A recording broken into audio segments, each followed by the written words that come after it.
The buddy comedy Mallrats is such a good time. I literally enjoyed this film for what it is. It may not be perfect, but when it comes down to it, it sure is entertaining. So, taking place a day before the events of Clerks. This one is about two good friends who are dumped by their respective girlfriends. So, Brody and TS head to the mall to forget their troubles, but along the way, they have to deal with mall security, a jerk that hates Brody, and the usual hijinks that you will find in a movie like this. Just like Clerks, this film has interesting characters, it's funny, and it also has one of the best cameos from the late Stan Lee as well. Yeah, I can relate. There was a time when it was all about comics for me. You know, I had a girl probably the same as yours. She always complained that I spent too much time with my own comics. And eventually we broke up. See, what did she know? Here you are now, a legend in the field. Probably had a slew of women since her, am I right? Oh, lots of women. Jagger and me, we had a running contest to see who had the most. Matter of fact, last time I looked, I was way ahead. Damn, that's hot! But I never forgot that girl. Well, did you ever get back together with her? One day I found out she got married. I had blown it. I had missed my window. No way. Well, what'd you do? I went on with my life. I created some special new superheroes. They were characters that reflected my own heartbreak and my own regrets. How so? Dr. Doom wears body armor to conceal his own mangled form, right? Yeah. Okay. That was me beneath the armor. The Hulk. A normal guy 1 minute, a rage of emotions the next. Just like me when I thought about what I'd given up. So you created each character as a way to deal with your one big regret. Yeah, the girl that got away. Look, do yourself a favor, Brody. Don't wait. Because all the money, all the women, even all the comic books in the world, they can't substitute for that one person. I don't know, all the comics in the world. Trust me, true believer.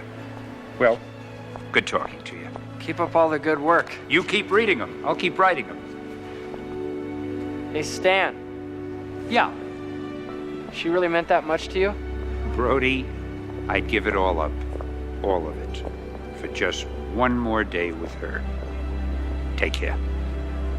But what makes this one worthwhile is that the story is simplistic and at the same time it doesn't come out as boring. The concept of being at the mall would make it quite uneven if there wasn't these over-the-top moments that are presented throughout its runtime. An example of this is when Jay and Silent Bob is trying to sabotage a gaming show named Truth or Date. But overall, this is quite an enjoyable movie, and even if you somehow haven't seen this cult classic, then definitely check it out because it is well worth the effort. I have to give credit to Kevin Smith. He done it again. He made a film that's not only entertaining, but it's funny as well. And even though I wouldn't put this one over Clerks, it's still fun to be had here.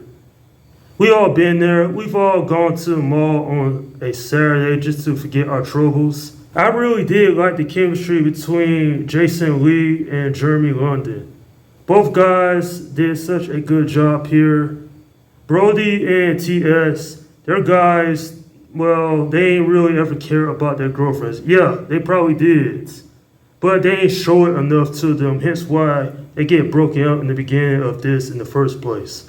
They go to a mall with hijinks ensues, and there are some moments that are just downright WTF. Like, this movie probably wouldn't even get made today just because how times have changed. Jay and Silent Bob coming back once again. I like their inclusion more here because they have so much more to do. Like, I like them in Clerks, but they ain't do much in that film. They just stood around. It ain't no dance and all that. But here, they actually have a plan, and, well, Silent Bob, he has a few interesting moments himself. And then there's other characters such as, well, Shannon, which I find funny because Ben Affleck plays another character in the next film in this cinematic universe. Not just that, though, but I also think there are some other characters worth mentioning, such as the character that Michael Rooker plays, He plays the father of Brandy, or even Brandy herself. And I think Claire Forlani did such a good job, along with the late Shan Doherty. I kind of wish they was in the film a little bit more. Yeah, they show up, but I want to know more about the characters. I guess when it comes down to it, it really doesn't matter because this is just a comedy. It's not supposed to be thought-provoking. It's not supposed to have a great story. It's just supposed to make you laugh. And this film does a great job of that. Does this one have issues? Absolutely. Some of the characters that show up here, they never show up again. And I get it because there were talks of a sequel, but unfortunately it never happened. Maybe it'll still happen one day, I don't know. But this film is just purely non-stop fun for 94 minutes. And certainly even nearly 30 years later, this one still holds up pretty well. It may not be the best film in this cinematic universe, but it's still enjoyable for what it is. I'm giving this film a 7 out of 10. Another thing that I find interesting is that Brian O'Hara, who plays Dante Hicks in the Clerks movies, he makes a cameo here. I'm guessing Kevin Smith really likes some of his actors. He cast them in different roles. And while the View-esque universe is not as easily connected compared to the Marvel Cinematic Universe is, there is still a whole lot of enjoyment to be had from these movies. And that is my review of Mallrats. Okay, leave your comments down below in the section and let me know what you think about this movie. Alright, this is Slim Guy 172 saying, peace out.